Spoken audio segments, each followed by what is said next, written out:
اداکار شاہد سے شادی کے بعد بابرہ شریف نے اپنے اندر سوئی ہوئی مشرقی عورت کو بیدار کرنا شروع کر دیا تھا۔ بابرہ شریف کے اندر ممتا کی پیاس تھی، وہ چاہتی تھی کہ شادی کے بعد اس کی گود بھر جائے۔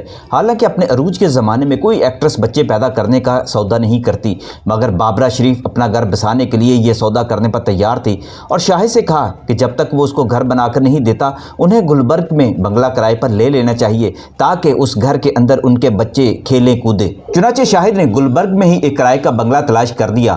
اسے فرنیچر اور ضروری ساز و سامان سے راستہ کرنا کوئی دشوار کام نہیں تھا۔ شاہد ایک معروف ہیرو تھا اور انتہائی معقول معاوضہ حاصل کرتا تھا۔ اس کو گھر سجانے کے بعد بابرہ کے گھر والوں نے شاہد کو معاہدے کی وہ شک یاد دلانی شروع کر دی جس کے تحت اسے بابرہ کو ایک گھر بھی بنا کر دینا تھا۔ شاہد نے بابرہ شریف کے ساتھ اپنے سارے وعدے پورے کرنے کی کوشش کی تھی۔ شاہد نے بہت جلد بابرہ کے نام سے گارڈن ٹاؤن کے فیشنیبل علاقے میں 2 کنال کا ایک پلاٹ بھی خرید لیا اور اس پر مکان تعمیر کرنے کے لیے نقشے بنوانے شروع کر دیے تھے، مگر یا تو نقشہ نویس نے دیر کر دی یا پھر شاہد نے اپنے جذبات کے علاوہ کو سرد کرنے میں کچھ زیادہ ہی عجلت برتی تھی۔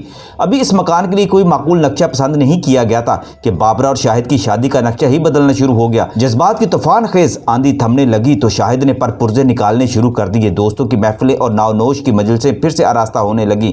وہ شخص جو بظاہر بالکل تبدیل ہو چکا تھا اور سر شام گھر لوٹ آتا تھا، اب گھر سے راتوں کو پھر سے غائب رہنے لگا۔ بابرہ شریف کا شمار ان ایکٹریس میں ہوتا تھا جو صحیح معنوں میں گھریلو زندگی برسانے کی خواہش مند تھی۔ اس کی تمنا تھی کہ وہ ایک بیوی کے طور پر زندگی بسر کرے اور اس کے گھر میں بچوں کی رونق رہے۔ بابرہ شریف کو چھوٹے بچوں سے والہانہ پیار رہا ہے۔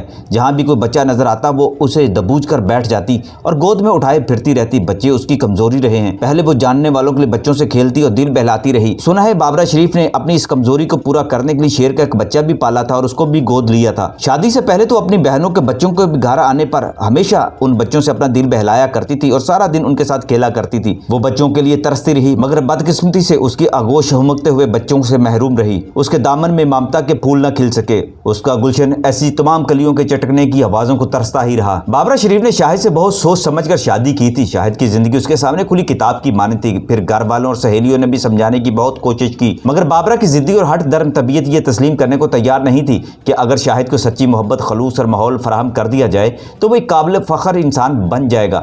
شاہد کے بارے میں اس نے جو داستانیں سنی تھی ان سب میں یہ بات مشترک تھی کہ وہ بچپن ہی سے توجہ اور محبت سے محروم رہا تھا۔ اسے ماں کا پیار اور توجہ نصیب نہیں ہوئی تھی۔ خود شاہد بھی نجی محفلوں میں اپنی محرومیوں کو بہت تفصیل سے بیان کرنے کا عادی تھا۔ میرے مینٹور علی سفیان آفاقی جو شاہد کو بخوبی جانتے تھے، انہوں نے اس کے بارے میں لکھا تھا کہ عورتوں کے دلوں میں محبت کی جوت جگانے کے لیے شاہد اپنی زندگی کا یہ تکلیف دہ اور تلخ پہلو آشکار کرنے سے باز نہیں رہتا تھا۔ وہ اس قدر درد انگیز انداز میں اپنی کہانی سناتا تھا کہ ہر عورت کا فطری جذبہ اس پر سب کچھ نچھاور کرنے پر آمادہ ہو جاتا، مگر بہت سے لوگوں کا خیال ہے یہ محض ایک اس کی چال تھی۔ یہ درست ہے کہ شاہد بچپن میں ہی ماں کی گود سے محروم ہو گیا تھا، مگر اس سے محبت کرنے والے مشفق چچا کا سایہ نصیب تھا جنہوں نے اسے اپنی اولاد سے بڑھ کر پیار دیا تھا۔ پھر اس کی بہنیں ہمیشہ اس پر باری صدقے ہونے کو تیار رہتی تھیں۔ تمام خامیوں اور کوتاہیوں کے باوجود انہوں نے شاہد کو ہمیشہ بے انتہا محبت سے نوازا۔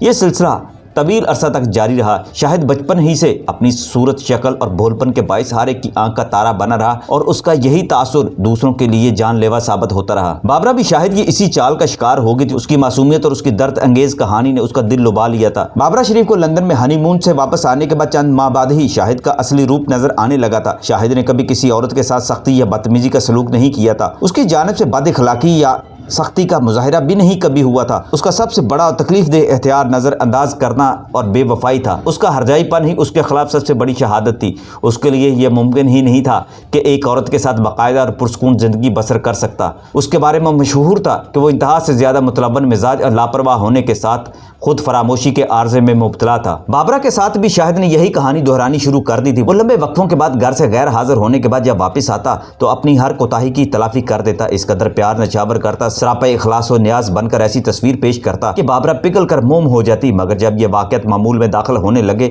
تو بابرہ واقعی فکر مند ہوگی۔ گلبرگ کے بنگلے میں وہ تن تنہا کب تک وقت گزارتی؟ اور پھر ستم یہ کہ شاہد کی غیر حاضریوں میں اضافہ ہونے لگا تھا۔ پھر ایک وقت ایسا بھی آیا جب بابرہ شاہد کو تلاش کرنے کے لیے مختلف نگار خانوں اور فلم سازوں کے گھروں میں فون کرتی رہتی، مگر شاہد کا کوئی پتہ نشان نہیں ملتا تھا۔